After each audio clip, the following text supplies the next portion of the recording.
Itu tadi salah. Tidak boleh seminar di sini Tuhan selalu benar. Karena yang benar orang Batak selalu benar.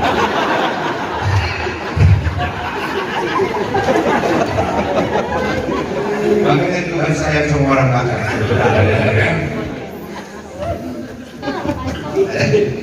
Ya. Sekali lagi hari ini saya mau bicara tentang orang benar. Dia harus berani mengabarkan Injil. Amin. Sekarang saya mau tanya dulu, siapa saudara di sini yang pendeta? Dan jabatannya pendeta? PDPK, PDMK, siapa saudara yang majelis gereja? Siapa yang bukan pendeta?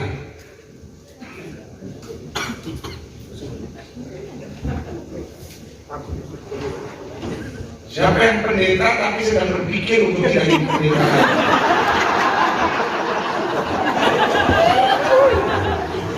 Semua bangga jadi pendeta ya? Oh, sudah Tuhan? Terus si keluar judulnya. Nah, sedang dalam perjuangan. Tadi karena kameramen juga ikut makan rendang kuda, sudah.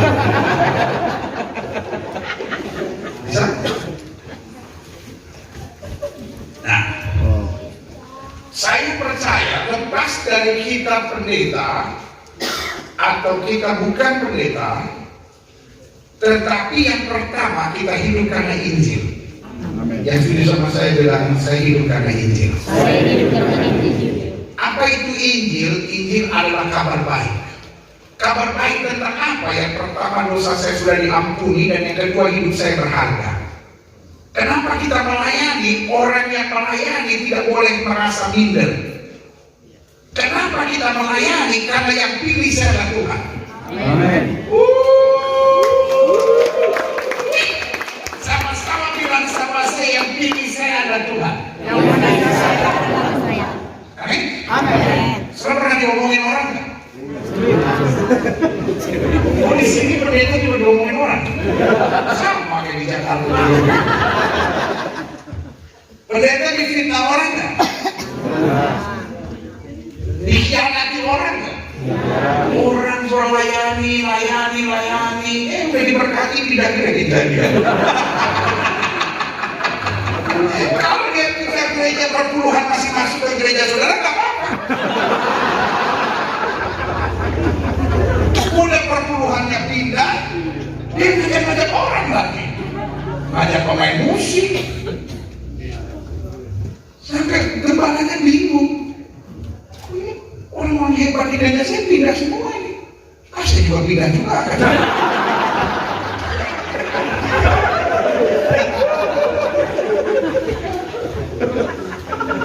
Sama-sama bilang yang pilih saya adalah Tuhan. Yang ngomongin saya nggak tahu. Yang fitnah saya nggak mau tahu. Yang khianati saya nggak mau tahu. Tapi yang pasti yang pilih saya adalah Tuhan. Gak apa kan sudah diomongin orang. Yang penting yang ngomongin saya bukan Tuhan. Iya kan? Kalau yang ngomongin adalah cuma manusia. Apa sih manusia itu? Selama Tuhan yang pilih, selama Tuhan yang bela, selama Tuhan terbaik, kita akan lihat perkara-perkara yang besar.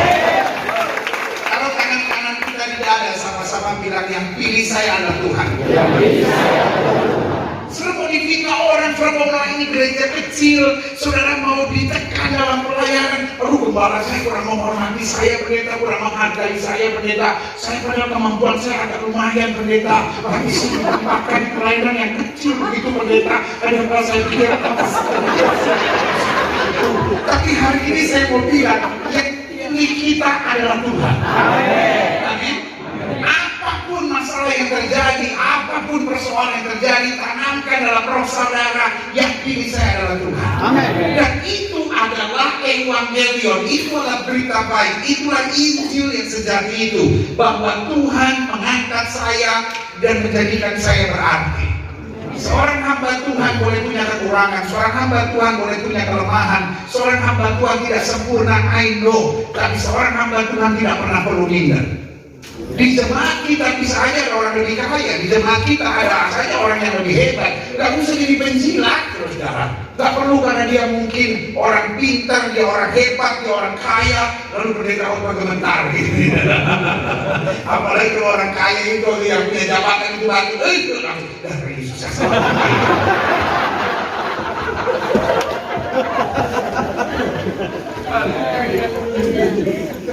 Saya pertama kali di RCTI tahun 91. Saya belum nikah waktu itu, umur saya masih 25 tahun. Nah, saudara dikasih dalam Tuhan, sebagai seorang muda yang berusia 25 tahun dan harus berhadapan dengan kamera, dan waktu itu TV swasta pertama itu hanya RCTI. Jadi seluruh Indonesia nonton RCTI. Dan saudara dikasih dalam Tuhan, 3 bulan pertama itu pergumulan yang sangat berat buat saya. Karena saya selalu merasa saya masih muda, saya bukan siapa-siapa. Tukang parkir ketemu saya, haleluya, padahal dia bukan Kristen. Saya masuk pasar, orang di pasar, haleluya. Ada yang bisa ngikutin saya proses, haleluya, haleluya, haleluya, la ilaha illallah. Tapi kalau saya ketemu pendeta,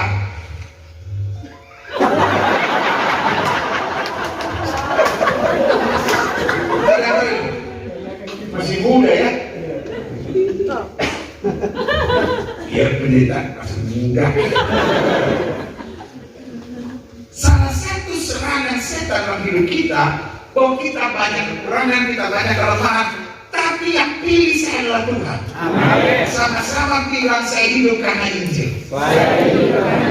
Karena itu kita harus hidup untuk menginjil. Amin. Amin. Karena dunia hari-hari ini persoalannya bukan ekonomi, persoalannya bukan politik, persoalan dunia hari-hari ini stres. Saya satu kali berbagi-bagi, saya tanya, setelah khotbah doa orang sakit, sana, Bapak sakit apa? Si dulu.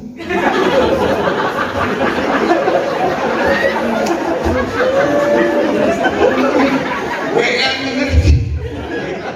Stroke.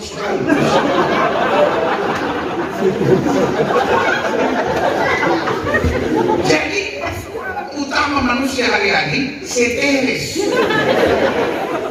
Stres.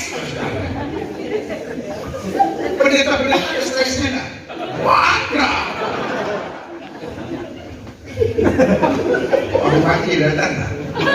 Bupati juga ada stresnya.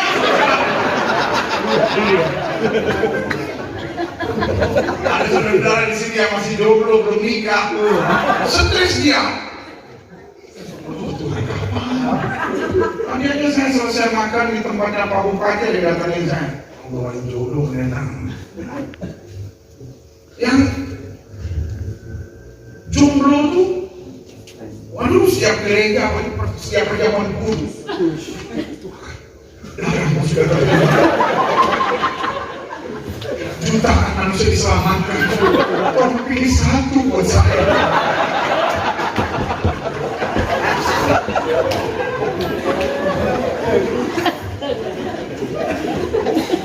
Tetapi yang sudah menikah stres juga. Apalagi yang sudah menikah belum punya anak. Ini kan tanah Batak. Waduh. Tanah Batak ini anehnya begitu. Ada yang belum nikah sudah hamil. Iya kan? Di tanah Batak begitu. Ada yang belum nikah masih sekolah hamil. Tapi ada yang sudah menikah bertahun-tahun belum hamil. Seperti ketidakadilan dalam hidup. Dan orang kalau nikah bertahun-tahun belum punya anak, paling takut berjumpa sama mertua. Karena mertua Batak itu kadang-kadang bukan omongan.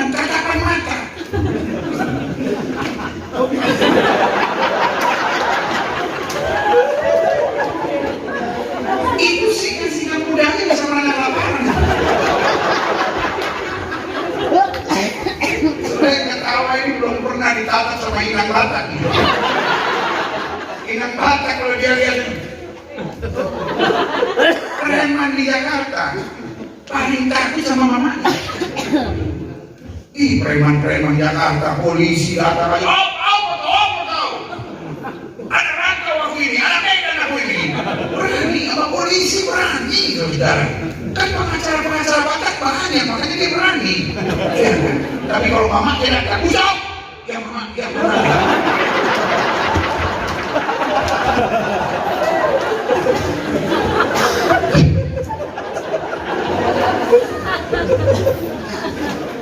Jangan bilang sama saya, ya pendeta, saya kan gereja kecil, pendeta, ya pantas dan stres. Stres itu tidak ada hubungannya sama gereja kecil, tidak ada hubungannya sama gereja besar. Makin besar gerejanya, makin besar stresnya. Saudara-saudara gereja kecil setiap masuk pelayanan bersyukur, Tuhan terima kasih. Oh no, gereja kecil, makanya stresku lebih kecil. Makanya saya paling gak setuju kalau ada orang salaman, pendeta, perkenalkan aku menyuarakan di gereja kecil, di kota kecil, rumahku di kamar kecil. Mulai hari ini mau bilang dari seminar ini, jangan pernah ada yang jadi gembala atau pelayanan di gereja kecil. Semua kalau jabat tangan sama orang perkenalkan ini bilang saya hamba Tuhan, selesai. Sama-sama bilang saya hamba Tuhan. Melayani Tuhan di atas segala Tuhan, raja dan segala raja. Haleluya. Amin. Saya tidak mau lihat ada hamba Tuhan yang minder. Kita hidup karena Injil. Karena kalau kita minder, kita tidak berani menginjil, saudara. Amin. Alkitab bilang seorang murid Kristus melihat sida-sida dari Ethiopia, dia langsung menginjil, saudara. Dia nggak terpun, orang hebat ini, saya hanya orang kecil. Kali kamu datang minta sumbangan darah.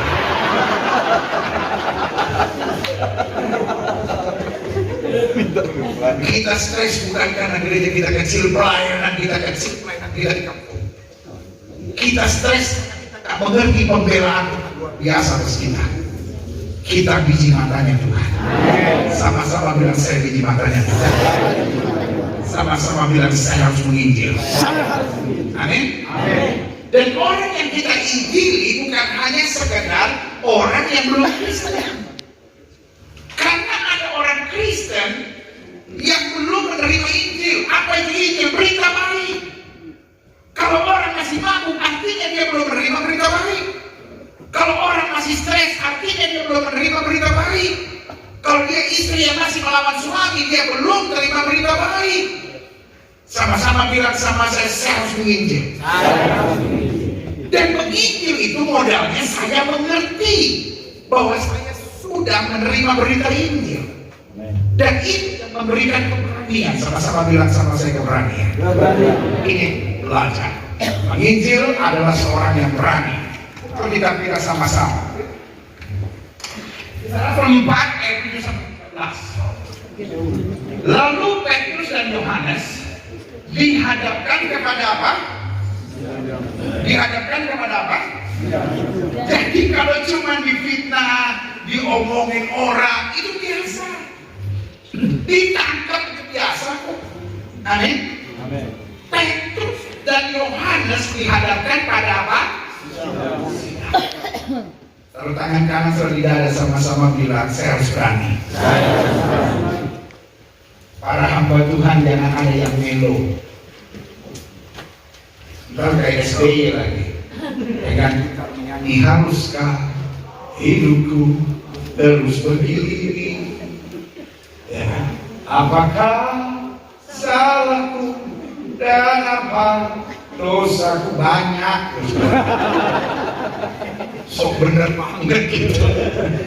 Saya kalau dengar orang nyanyi lagu itu, apakah dan sampai menangis kadang-kadang. Apakah salahku dan apa dosaku banyak? Jadi pelayan Tuhan harus tangguh. Sama-sama bilang sama saya harus tangguh. Harus tangguh. Petrus dan Yohanes dihadapkan pada sidang. Kenapa? Karena mereka hanya masuk pintu gerbang indah bagi Allah, lalu ada orang lumpuh di situ. Dia minta sedekah. Lalu Petrus Yohanes bilang, silver and gold have I none, emas dan perak tidak padaku, tapi apa yang kupunyai kuberikan kepadamu demi nama Yesus Kristus orang Nazaret, bangun dan berjalan. Berarti dia melayani, dia berbuat sesuatu yang baik. Difitnah itu hal biasa. Penginjil dan hamba-hamba Tuhan jangan jadi orang yang melo gitu, yang sensian, yang apa-apa tersinggung. Bagaimana ya berita ya? Saya ini dengan terbaik, tetapi masih muda aku gemuk. Karena sakit dengkiannya aku cuma bilang Tuhan, tampilin mukanya ini. Kasih lecuk, bisa dia biasa. Dan puji Tuhan, Tuhan dengar. Kemarin tabrakan begini buat lepas. Buat saya doa yang sadis. Anak Tuhan gak perlu doa begitu. Kita hadapi saja, sama-sama bilang hadapi setiap hari. Sama-sama bilang sama saya tantangan itu biasa. Terus Yohanes dihadapkan dan diperiksa dengan pertanyaan. Dengan kuasa manakah dalam nama siapa kamu bertindak demikian itu? Maka jawab Petrus apa? Penuh dengan Roh Kudus, hai pemimpin umat dan Tuhan. Jika kami sekarang diperiksa karena satu kewajiban kepada seorang sakit dan harus menerangkan dengan kuasa orang ini disembuhkan, ayat ke-10. Maka ketahuilah oleh kamu sekalian dan oleh seluruh umat Israel, bahwa dalam nama Yesus Kristus orang Nazaret yang telah kamu salibkan, tetapi yang telah dibangkitkan Allah dari orang mati, bahwa oleh karena Yesus itulah orang ini berdiri dengan sehat sekarang di depan kamu. Yesus adalah batu pemulai tukang bangunan kamu sendiri, namun ia telah menjadi batu penjuru, ayat 12. Dan keselamatan tidak ada bagi siapapun juga selain di dalam dia, sebab di bawah kolong langit itu tidak nama lain yang diberikan kepada manusia yang olehnya tidak dapat diselamatkan. Ketika sidang itu melihat apa? Keberanian. Kepintaran keberanian. Keberanian. Kepintaran keberanian. Keberanian. Kepintaran keberanian. Keberanian. Sama-sama bilang, anak Tuhan terlihat dari keberanian. Anak Tuhan terlihat dari keberanian. Ada orang yang pintar, ada orang yang kurang pintar, ada orang yang sangat tidak pintar. Tapi semuanya bisa dipakai Tuhan. Amin. Amin. Jadi ada orang pintar, ada orang kurang pintar, ada orang sangat tidak pintar. Pertanyaan saya, siapa yang bisa dipakai Tuhan? Semua asal berani. Orang pintar juga kalau pengecut, orang pintar juga kalau jadi penjilat. Gak bisa kemana-mana, saudara. Amin. Amin. Sama-sama bilang sekarang berani. Jangan minder dengan orang-orang sekarang yang selalu mengkritik gereja ini, gereja itu dengan doktrin-doktrin teologi yang hebat-hebat. Lalu sudah berkata, aduh, saya tak pandai doktrin pendeta, saya cuma doa buat orang sakit, saya cuma ingatkan orang bahwa Tuhan Yesus sanggup melakukan segala perkara. Dan sekarang itu di YouTube diomongin, apa itu pendeta-pendeta? Kurang pandai, hanya doa mujizat. Saya tidak mau tahu kemampuan doktrin saudara sejauh kita pegang Alkitab dengan betul dan dalam keberanian Tuhan menyertai kita. Kalau kita bisa sekolah, kenapa kita tidak sekolah? Kalau kita bisa baca buku, kenapa kita tidak bisa baca buku? Tetapi sekali lagi, bukan IQ yang menjadi ukuran, tapi keberanian. Petrus dan Yohanes bukan orang-orang hebat, mereka hanya nelayan. Dan mereka bukan berasal dari Yerusalem. Sidang ini terjadinya di mana? Yerusalem. Yerusalem adalah tempat scholars, tempat ahli-ahli hukum, ahli-ahli teologianya di situ. Dan mereka orang biasa, istilahnya dari kampung. Mereka ini istilahnya GTL, Galilea tembak langsung. Jadi kalau ada bakat tembak langsung, ini ada GTL, Galilea tembak langsung. Dari Galilea langsung ke Yerusalem ya. Ya kan? Jadi sama orang Yerusalem, makanya saya lihat kan, waktu ada seorang perempuan kecil menegur Petrus dan berkata, engkau pasti muridnya. Petrus bilang apa? Tidak. Aku tidak kenal dia. Tiba-tiba wanita itu bilang apa? Dari bahasamu nampak, engkau pasti muridnya. Kenapa? Bahasa mereka beda. Ketahuan sama-sama orang Indonesia. Tapi kalau orang logatnya bilang begini, aku baru saja sampai di Jakarta. Orang bilang, 20 tahun aku di kota Jakarta, tak kentara lagi Batak bukan? Saudara kasih dalam Tuhan. Mereka ini orang kampung, orang yang tidak diperhitungkan, orang yang tidak dihargai, tetapi mereka adalah orang yang saya bersyukur kalau ada saudara lulusan S3, S2, S1. Tapi saya juga bersyukur kalau saudara lulusan S3 yang berbeda, SD, SMP, SMA. Bahkan saya bersyukur kalau saudara hanya lulusan SD, lulusan SMP, tak melayani Tuhan. Jangan minder. Jangan kalau khotbah di depan tuh, dokter teologi, nanti teologi aku salah lagi. Penting khotbahkan Yesus, tidak pernah salah. Beritakan salib, tidak pernah salah. Nyatakan bahwa di dalam Yesus ada kemenangan, tidak pernah salah. Dan kritik banyak karena dia belum pernah mengalami, tapi kita yang mengalami akan terus memberitakan kebenaran Yesus. Amin. Jelas? Sidang itu melihat apa? Engkau boleh dipukul orang, engkau boleh curangin orang, tapi tetap hidup. Kita berani bukan karena kita nggak pernah takut, tapi kita berani karena kita tahu ada Yesus yang menolong kita. Amin. Kita lihat selanjutnya. Ketika sidang itu mereka dan Yohanes tahu bukan orang apa? Orang biasa yang tidak terpelajar. Pilih mana?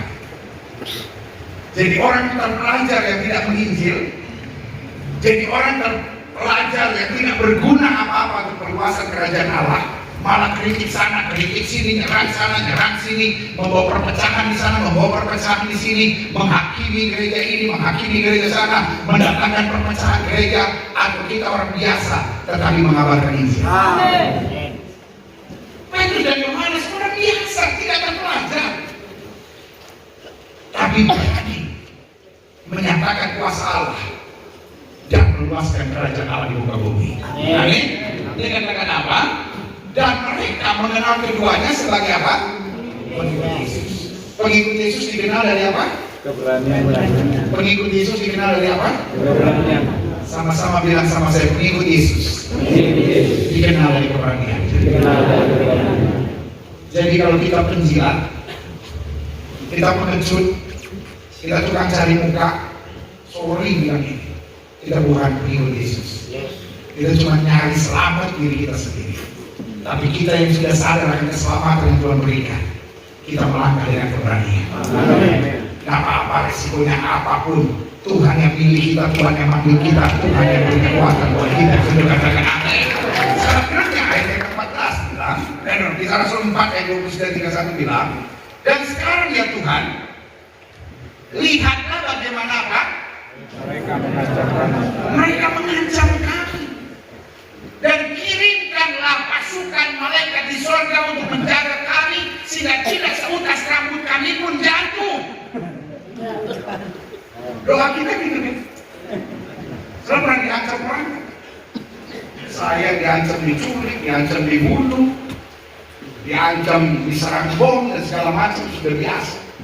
Dari zaman Pak Harto, dari zaman Orde Baru, ya kan. Tetapi ini yang harus kita doakan. Kita ini kadang-kadang kalau doakan gitu kan, pada yang ngomongin kita, difitnah kita, Tuhan kirim pasukan pasukan. Malaikat satu saja yang agak sudah cukup, nggak usah sepasukan.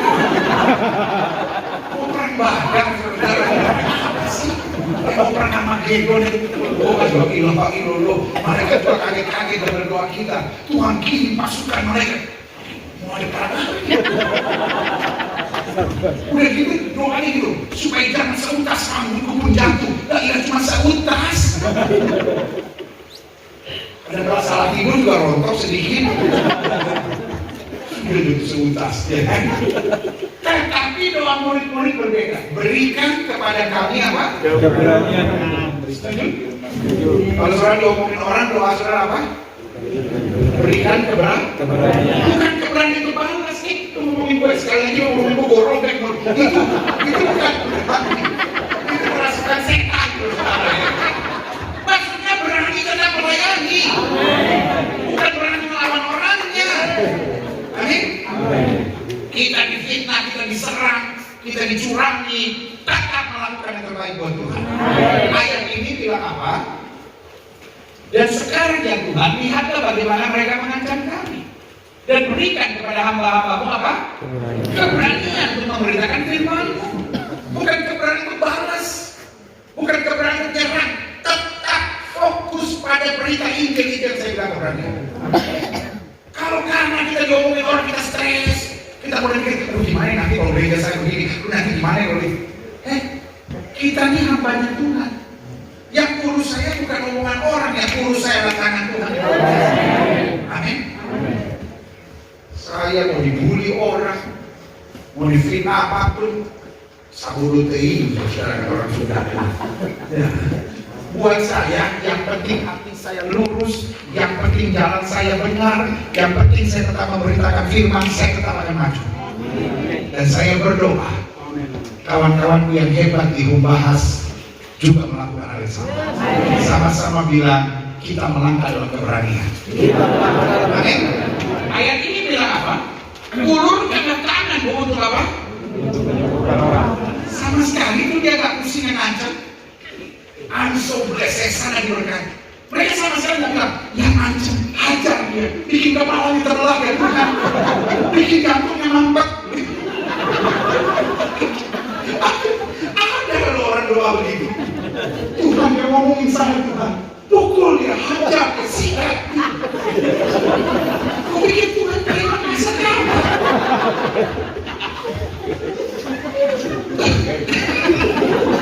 Kali-kali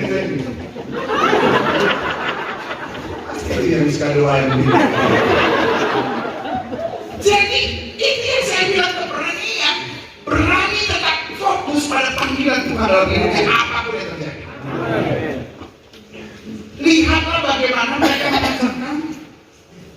Berikan kepada hamba-hambamu apa keberanian untuk memberitakan firman-Mu. Dan selanjutnya, ulurkanlah tanganmu untuk menyembuhkan orang, dan ada tanda-tanda mujizat-mujizat oleh nama Yesus, hamba-Mu yang kudus. Dan ketika mereka sedang berdoa, goyanglah tempat mereka berkumpul itu, dan mereka semua penuh dengan Roh Kudus. Lalu mereka bukan sekedar menikmati suasana yang hebat itu. Kalau kita menikmati suasana kayak gini, goyang tempat penuh Roh Kudus, mungkin kita cuma nyanyi, ku ingin tetap di sini. Ya kan? Kita nggak mau pulang, saudara. Dahsyatnya luar biasa, tapi mereka bilang apa? Mereka kemudian memberitakan Injil dengan Roh Kudus. Pernyataannya bukan sekedar berbahasa. Saya setuju seorang yang dibaptis Roh Kudus akan berbicara bahasa. Tapi kalau seorang yang dibaptis Roh Kudus belum berbahasa roh, gak usah debat, gak usah menghakimi, gak usah ribut, gak usah apa, tetap memberitakan Injil dengan baik. Amin. Amin. Gereja harus memberitakan Injil. Gereja bukan menghakimi orang. Gereja bukan menyalahkan gereja lain. Gereja harus bergandengan tangan. Masing-masing gereja berbeda-beda. Loh, haleluyanya aja beda kok. Lo betul kan? Ada haleluyanya naik. Haleluya! Apa yang orang akan bisa suara 5? Haleluya! Tapi ada yang haleluya turun. Haleluya. Ari malunya getar. Haleluya. Ari ego sama hidupnya. Haleluya. Apalagi kalau GBI pas doa malam, bro. GBI kalau doa malam, AKBP kamu masuk AKBP. Kalau lu mau coba-coba itu doa malam di GBI, karena katanya di doa malam ada sakit disembuhkan, AKBP masuk kok, langsung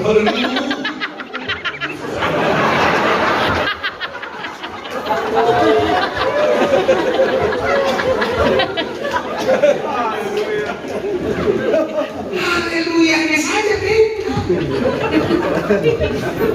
Jadi kalau pengajaran tentang baptisannya beda, bahasa rohnya beda, apanya beda, sesama bahasa roh aja beda-beda kok. Ada aliran alamu. Alamu. Aku lapar makan orang. Kamu dia baca lapar makan ambo.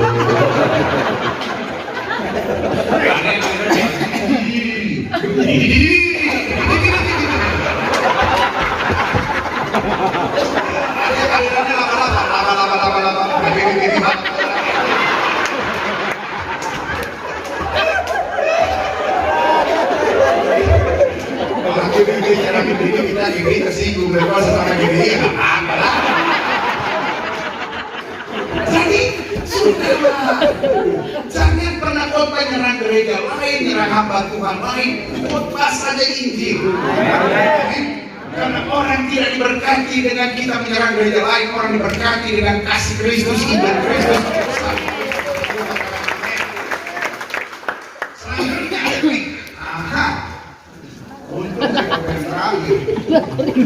Untuk saya nggak tahu ngapain, ya udah saya ajak saudaranya sama-sama. Dari sini kita langsung ke lapangan aja ya. Jadi saya banyak-banyak aja ya. Soalnya masih ada banyak. Habis ini yang Tuhan selalu godaan juga masih ada kan? Baru dari sini.